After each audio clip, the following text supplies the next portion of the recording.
নমস্কার। আমি আজ আপনাদের সাথে একটি অত্যন্ত গুরুত্বপূর্ণ এবং সংবেদনশীল বিষয় নিয়ে কথা বলতে এসেছি। সেটি হলো পুরীর জগন্নাথ মন্দির।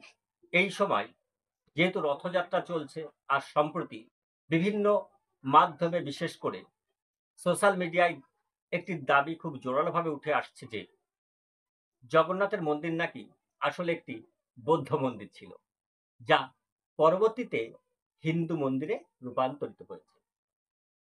এই দাবি নিয়ে ইতিহাসবিদ এবং ধর্মতাত্ত্বিকদের মধ্যে বিতর্ক থাকলেও আমি আজ আপনাদের কাছে পরিষ্কার করে বোঝানোর চেষ্টা করব কেন এই ধারণাটি ভুল এবং কেন জগন্নাথ মন্দির শুরু থেকেই একটি হিন্দু মন্দির ছিল। প্রথমত যেটা আমরা দেখব সেটা হচ্ছে প্রচলিত হিন্দু বিশ্বাস ও পুরাণ অনুযায়ী মন্দিরটি সনাতন, শুরু থেকেই জগন্নাথের। প্রথমেই আমরা প্রচলিত হিন্দু বিশ্বাস এবং পুরাণের দিকে একটু তাকিয়ে নিই।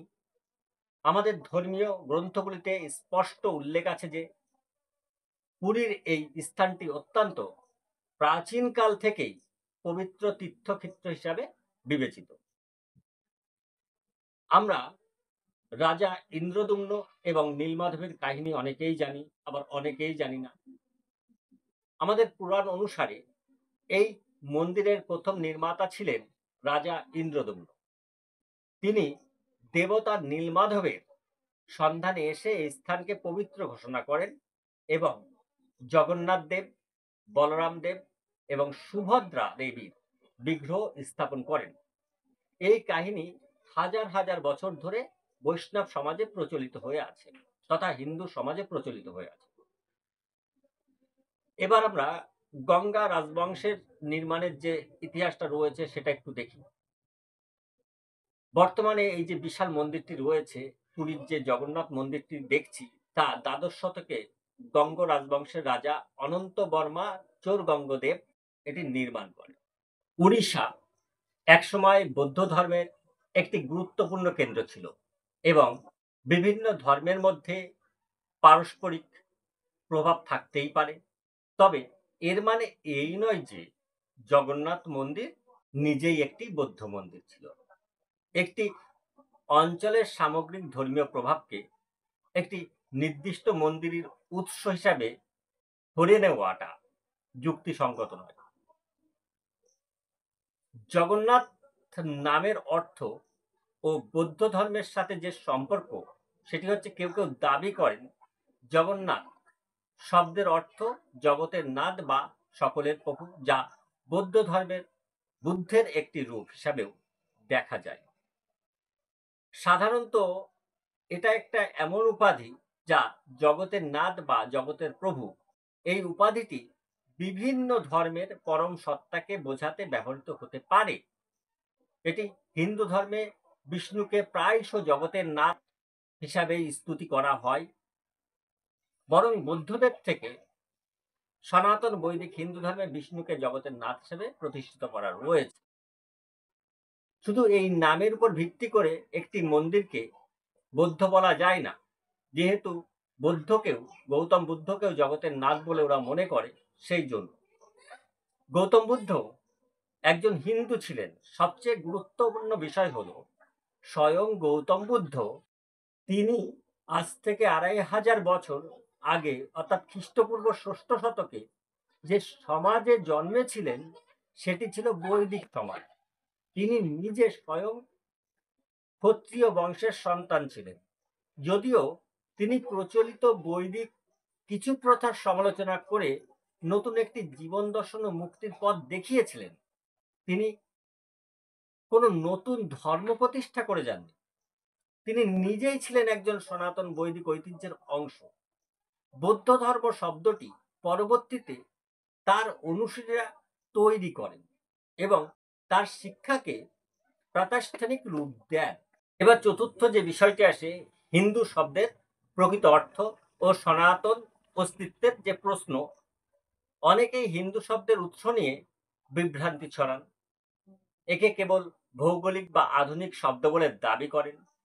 তবে হিন্দু শব্দের একটি গভীর এবং প্রাচীনতর অর্থ রয়েছে, যা আমাদের অস্তিত্বের সঙ্গে ওতপ্রোতভাবে জড়িত। হিন্দু শব্দের প্রকৃত ব্যুৎপত্তি প্রচলিত যে ঐতিহাসিকদের ভৌগোলিক যুক্তি সেটি ভ্রান্ত। হিন্দু শব্দটি এসেছে হিমালয় এবং ইন্দু সরোবর অর্থাৎ ভারত মহাসাগর থেকে। হিমালয়ের হি এবং ইন্দু সরোবরের ইন্দু মিলে হিন্দু শব্দটি গঠিত হয়েছে, যা এই বিশাল ভৌগোলিক অঞ্চলের অধিবাসীদের বোঝানো হতো। এই অঞ্চলটি আমাদের সভ্যতা ও সংস্কৃতির জন্মভূমি। এবার আধ্যাত্মিক ও দার্শনিক যে গভীরতা রয়েছে হিন্দু শব্দের সেটা একটু বুঝে নিই। শুধু এই ভৌগোলিক পরিচয়ই নয়, হিন্দু শব্দের একটি গভীর আধ্যাত্মিক ও দার্শনিক তাৎপর্যও রয়েছে। হি হি মানে হচ্ছে সংস্কৃতে হি হলো আত্মা, চেতনা, সূর্য, শিব এবং ইন্দু। ইন্দু মানে মন বা চাঁদ বা চন্দ্র। সুতরাং হিন্দু মানে তারাই যারা আত্মা, চেতনা, শিব নিয়ে চলে, যারা সূর্য, চন্দ্র, গ্রহ, নক্ষত্র অর্থাৎ জ্যোতিষশাস্ত্র এবং বেদ উপনিষদ মেনে চলে। জ্যোতিষকে যেহেতু আমাদের বেদের চক্ষু বলা হয়, যা এই গভীর সংযোগের ইঙ্গিত দেয়। সনাতন ধর্ম থেকে বিচ্ছেদ যে কথাটা, প্রাচীনকালে সনাতন ধর্ম বলে নির্দিষ্ট কোনো প্রচলিত না থাকলেও প্রকৃত যে ধর্ম পালন করা হতো, যা ন্যায়, নীতি, সত্য, অহিংসা, আত্মা, চেতনা, মন, জ্যোতিষ, বেদ ইত্যাদির গভীর দর্শনের উপর প্রতিষ্ঠিত ছিল, তারাই ছিলেন প্রকৃত হিন্দু। যখন বৌদ্ধ মত, জৈন মত এর মতো বিভিন্ন মতবাদ প্রচলিত হতে শুরু করে, তখন আস্তিক্য অর্থাৎ আত্মা, বেদ, ঈশ্বর বিশ্বাসী এবং নাস্তিক্য দর্শনের মধ্যে পার্থক্য স্পষ্ট হয়।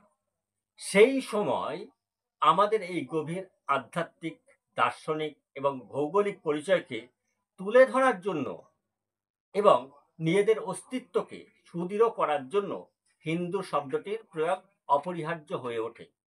এটি আমাদের আত্মিক চেতনা এবং মহাবিশ্বের সুপার কনসাসনেসের সাথে সংযোগের একটি সংক্ষিপ্ত অথচ গভীর প্রতীক। সনাতন ধর্ম থেকে বৌদ্ধ বা জৈন ধর্মের উৎপত্তিকে নদী সমুদ্রে মেশার মতো না দেখে, বরং মূল সমুদ্র থেকে এক বালতি জলের বিচ্ছিন্ন হওয়ার মতো দেখা উচিত, যা মূল প্রবাহকে অক্ষত রেখে একটি নতুন ধারার জন্ম দিয়েছে। এবার ঐতিহাসিক তথ্য এবং দখলদারিত্বের প্রশ্ন। ঐতিহাসিক রেকর্ডে জগন্নাথ মন্দির বৌদ্ধ ছিল এমন কোনো সরাসরি বা অকাট্য প্রত্নতাত্ত্বিক প্রমাণ নেই। বৌদ্ধদের স্বল্প সময়ের প্রভাব একটা আছে। এটা ঠিক যে ভারতের বিভিন্ন স্থানে বৌদ্ধ এবং পরবর্তীতে মুসলিম শাসক ও তাদের অনুসারীরা কিছু হিন্দু মন্দির দখল করে সেগুলো নিজেদের উপাসনালয়ে পরিণত করার চেষ্টা করেছিল। অনেক সময় হয়তো জগন্নাথ মন্দিরের মতো কোনো বড় মন্দিরও স্বল্প সময়ের জন্য বৌদ্ধদের প্রভাব বা দখলে ছিল। তবে এর মানে এই নয় যে মন্দিরটি আদিতে বৌদ্ধ ছিল। এটি ছিল একটি ক্ষণস্থায়ী দখল বা প্রভাবের ফল, যেখানে মূল কাঠামো ও পরিচয় অপরিবর্তিত ছিল। বৌদ্ধদের নিজস্ব কীর্তির অভাব আছে, কারণ গৌতম বুদ্ধ নিজে কোনো মঠ বা মন্দির নির্মাণের নির্দেশ দেননি। বৌদ্ধ স্থাপত্যের বেশিরভাগই তার মৃত্যুর পর তার অনুসারীদের দ্বারা নির্মিত হয়েছে, তাদের নিজস্ব প্রয়োজনে এবং প্রচারের জন্য। কিন্তু জগন্নাথ মন্দিরের মতো একটি মূল হিন্দু মন্দিরের আদি কাঠামো এবং উপাসনা পদ্ধতির সাথে বৌদ্ধ ধর্মের যোগসূত্র প্রচন্ড পরিমাণে দুর্বল। অর্থাৎ এই ঐতিহাসিক দিকটা যেসব ঐতিহাসিকরা এই তুলে ধরার চেষ্টা করছে যে জগন্নাথ মন্দির বৌদ্ধ মন্দির, এবার উপসংহারে বলা যায় যে আমরা দেখতে পাচ্ছি পুরীর জগন্নাথ মন্দিরকে বৌদ্ধ মন্দির বলার পিছনে যে যুক্তিগুলো দেওয়া হয়েছিল সেগুলি মানে অসম্পূর্ণ অথবা বিভ্রান্তিকর। সকল ঐতিহাসিক, পৌরাণিক এবং সাংস্কৃতিক প্রমাণ এটাই নির্দেশ করে যে জগন্নাথ মন্দির আদি অনন্তকাল থেকে একটি হিন্দু মন্দির, যা ভগবান জগন্নাথকেই উৎসর্গীকৃত। এটি ভারতীয় সংস্কৃতির এক অবিচ্ছেদ্য অংশ এবং সনাতন ধর্মের এক উজ্জ্বল প্রতীক। আমরা যেন ভুল তথ্য বা অসম্পূর্ণ ধারণার ভিত্তিতে আমাদের নিজস্ব ঐতিহ্য ও ইতিহাসকে বিকৃত না করি। জগন্নাথ মন্দির আমাদের সকলের গর্ব। আজ এখানেই শেষ করলাম। সকলেই ভালো থাকুন এই কামনা রেখে সকলকে অনেক অনেক ধন্যবাদ। নমস্কার।